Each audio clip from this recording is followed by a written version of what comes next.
ವಿಷ್ಣು ಸಹಸ್ರನಾಮ ಅಂದ ತಕ್ಷಣ ನಮ್ಗೆಲ್ಲ ನೆನ್ಪಾಗೋದು 1000 ಹೆಸರುಗಳ ಒಂದು ದೊಡ್ಡ ಪಟ್ಟಿ ಅಲ್ವಾ? ಆದರೆ ಇದು ಅದಕ್ಕಿಂತ ತುಂಬಾನೇ ಆಳವಾದದ್ದು. ನಿಜ ಹೇಳಬೇಕಂದ್ರೆ ಇದು ಇಡೀ ಅಸ್ತಿತ್ವವನ್ನೇ ವಿವರಿಸುವ ಒಂದು ಅದ್ಭುತವಾದ ತಾತ್ವಿಕ ಗ್ರಂಥ. ಸರಿ, ಹಾಗಿದ್ರೆ ಬನ್ನಿ ಇದರ ಆಳಕ್ಕೆ ಇಳಿದು ನೋಡೋಣ. ಇದೇ ನೋಡಿ ನಮ್ಮ ಇವತ್ತಿನ ವಿಶ್ಲೇಷಣೆಯ ಕೇಂದ್ರ ಪ್ರಶ್ನೆ. 1000 ಹೆಸರುಗಳು ಅಷ್ಟೇ, ಇವು ಹೇಗೆ ಇಡೀ ಬ್ರಹ್ಮಾಂಡದ ಕಥೆಯನ್ನೇ ಹೇಳಲು ಸಾಧ್ಯ? ಇದು ನಿಜಕ್ಕೂ ಒಂದು ಕುತೂಹಲಕಾರಿ ತಾತ್ವಿಕ ಒಗಟು. ಬನ್ನಿ ಈ ಪ್ರಯಾಣದಲ್ಲಿ ಒಟ್ಟಿಗೆ ಉತ್ತರವನ್ನು ಹುಡುಕೋಣ. ನಮ್ಮ ಈ ಪಯಣದಲ್ಲಿ ಮೊದಲು ನಮ್ಮ ಸುತ್ತಮುತ್ತಲಿನ ಸ್ಪಷ್ಟವಾದ ತತ್ವಗಳಿಂದ ಶುರುಮಾಡಿ ನಂತರ ಬ್ರಹ್ಮಾಂಡದ ವಿಸ್ತಾರ ಮತ್ತು ಕಣ್ಣಿಗೆ ಕಾಣದ ಸತ್ಯಗಳ ಕಡೆಗೆ ಹೋಗೋಣ. ಪ್ರತಿಯೊಂದು ಭಾಗವೂ ನಮ್ಮನ್ನು ಇನ್ನಷ್ಟು ಆಳವಾದ ತಿಳುವಳಿಕೆಯ ಕಡೆಗೆ ಕರ್ಕೊಂಡು ಹೋಗುತ್ತೆ. ಸರಿ, ನಮ್ಮ ಪ್ರಯಾಣದ ಮೊದಲ ನಿಲ್ದಾಣ. ಇಲ್ಲಿ ನಾವು ಅರ್ಥ ಮಾಡ್ಕೊಳ್ಬೇಕಾದ ಮೂಲಭೂತ ವಿಷಯ ಏನಂದ್ರೆ, ಸಹಸ್ರನಾಮದ ಪ್ರತಿಯೊಂದು ಹೆಸರು ಕೇವಲ ಒಂದು ಲೇಬಲ್ ಅಲ್ಲ, ಬದಲಿಗೆ ಅದು ಈ ಬ್ರಹ್ಮಾಂಡದಲ್ಲಿರೋ ದೈವಿಕ ಶಕ್ತಿಯ ಒಂದೊಂದು ನಿರ್ದಿಷ್ಟ ಕಾರ್ಯ ಅಥವಾ ಗುಣವನ್ನ ಅರ್ಥ ಮಾಡ್ಕೊಳ್ಳೋಕಿರೋ ಒಂದು ಬಾಗಿಲಿದ್ದ ಹಾಗೆ. ಮೂಲ ಗ್ರಂಥದ ಪ್ರಕಾರ ನಾವು ಆಡುವ ಮಾತು, ನಮ್ಮಲ್ಲಿರುವ ಪ್ರಜ್ಞೆ ಇದೆಲ್ಲವೂ ಒಂದು ದೊಡ್ಡ ಬೆಳಕಿನ ಪ್ರವಾಹದ ಸಣ್ಣ ಸಣ್ಣ ಭಾಗಗಳಂತೆ. ಹಾಗಾಗಿ ನಾವು ಹೇಳುವ ಪ್ರತಿಯೊಂದು ಹೆಸರು ಆ ಮೂಲ ಪ್ರಜ್ಞೆಯ ಒಂದು ಪ್ರತಿಬಿಂಬವೇ ಆಗಿದೆ. ಅಂದ್ರೆ ನಮ್ಮ ಪ್ರಜ್ಞೆಯೂ ಕೂಡ ಆ ಸಾರ್ವತ್ರಿಕ ಪ್ರಜ್ಞೆಯ ಒಂದು ತುಣುಕು. ಓಕೆ, ಈಗ ನಾವು ನಮ್ಮ ಸಮಾಜವನ್ನ, ನಮ್ಮ ಜಗತ್ತನ್ನ ರೂಪಿಸುವ ಕೆಲವು ಅದೃಶ್ಯ ನಿಯಮಗಳ ಬಗ್ಗೆ ನೋಡೋಣ.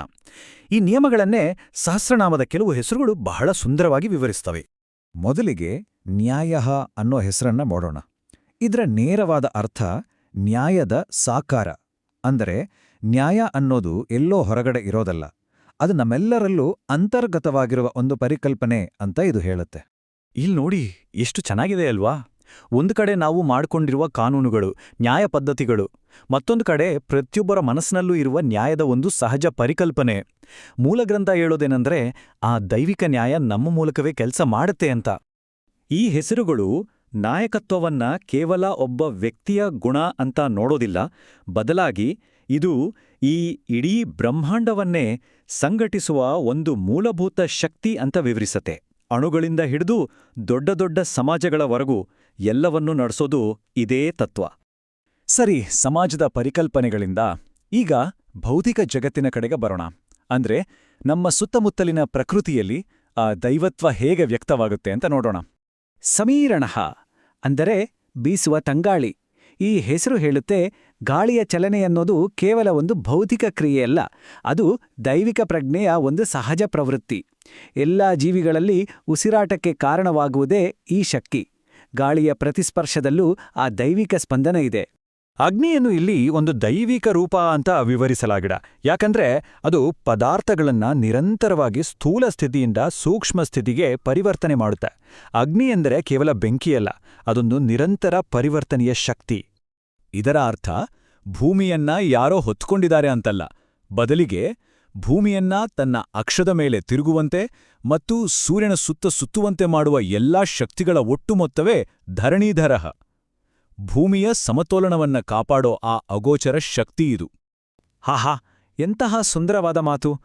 ಪ್ರಕೃತಿಯ ಪ್ರತಿಯೊಂದು ಭಾಗ, ಪ್ರತಿಯೊಂದು ಹೂವು ಕೂಡ ಆ ದೈವತ್ವವನ್ನ ವ್ಯಕ್ತಪಡಿಸೋಕೆ ಪ್ರಯತ್ನಿಸ್ತೆ ಅಂತ.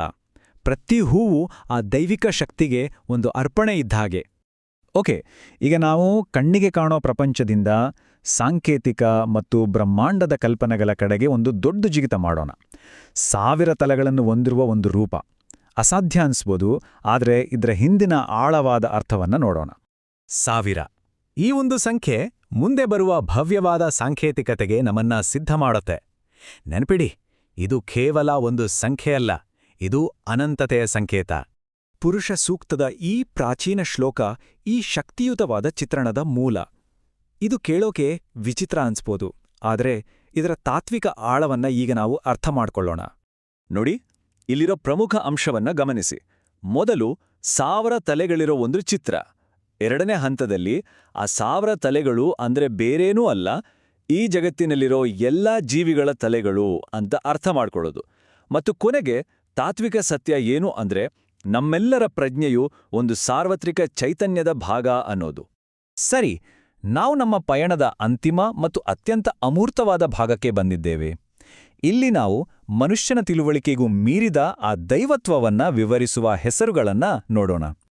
ಇದರರ್ಥ ನಮ್ಮ ಮನಸ್ಸು ಸೃಷ್ಟಿಯ ರೂಪವನ್ನ ಮಾತ್ರ ಗ್ರಹಿಸಬಲ್ಲದು. ಅಂದ್ರೆ ಒಂದು ವಸ್ತು ಹೇಗಿದೆ ಅಂತ ಹೇಳಬಹುದು. ಆದರೆ ಆ ಎಲ್ಲಾ ರೂಪಗಳ ಒಳಗಿರುವ ಚೈತನ್ಯ ಇದೆಯಲ್ಲ, ಅದನ್ನ ಅಳೆಯೋಕ್ಕಾಗಲ್ಲ. ಅದು ನಮ್ಮ ಕಲ್ಪನೆಗೂ ಮೀರಿದ್ದು. ಈ ಪರಿಕಲ್ಪನೆ ಅನಂತತೆಯ ಕಲ್ಪನೆಯನ್ನ ಇನ್ನಷ್ಟು ಬಲಪಡಿಸುತ್ತೆ. ಎಲ್ಲಾ ರೂಪಗಳು ಒಂದು ಅನಂತವಾದ ಮೂಲದಿಂದ ಬಂದಿರೋದ್ರಿಂದ ದೈವಿಕ ರೂಪಗಳಿಗೂ ಲೆಕ್ಕವಿಲ್ಲ. ಸೃಷ್ಟಿಯಲ್ಲಿರೋ ವೈವಿಧ್ಯತೆಗೆ ಕೊನೆಯೇ ಇಲ್ಲ ಅಲ್ವಾ? ಇಲ್ಲೊಂದು ಸುಂದರವಾದ ವಿರೋಧಾಭಾಸ ಇದೆ. ಆ ಚೈತನ್ಯ ಬ್ರಹ್ಮಾಂಡದ ಪ್ರತಿಯೊಂದು ಕಣದಲ್ಲೂ ಇದ್ರೂ ಕೂಡ ಅದು ಯಾವುದಕ್ಕೂ ಅಂಟ್ಕೊಳ್ಳೋದಿಲ್ಲ. ಅದು ತನ್ನ ಸ್ವಭಾವದಲ್ಲಿ ವಿಶಿಷ್ಟವಾಗಿ ಉಳಿಯುತ್ತೆ. ಅಂದ್ರೆ ಎಲ್ಲದರಲ್ಲಿದ್ದು ಎಲ್ಲದರಿಂದ ಹೊರಗಿರುವ ಸ್ಥಿತಿ ಇದು. ಕೊನೆಯದಾಗಿ ಈ ಒಂದು ಪ್ರಚೋದನಾಕಾರಿ ಪ್ರಶ್ನೆಯೊಂದಿಗೆ ಈ ವಿಶ್ಲೇಷಣೆಯನ್ನು ಮುಗಿಸೋಣ. ಅಷ್ಟು ದೊಡ್ಡ ಬ್ರಹ್ಮಾಂಡವ್ಯಾಪಿ ಚೈತನ್ಯ ನಮ್ಮ ಕಣ್ಣಿನ ಒಂದು ಸಣ್ಣ ರೆಪ್ಪೆ ಬಡಿತದಂತಹ ಸರಳ ಕ್ರಿಯೆಯಲ್ಲೂ ಹೇಗೆ ಇರಲು ಸಾಧ್ಯ? ಈ ಪ್ರಶ್ನೆಯ ಬಗ್ಗೆ ಚಿಂತನೆ ಮಾಡ್ತಾ ಇರಿ.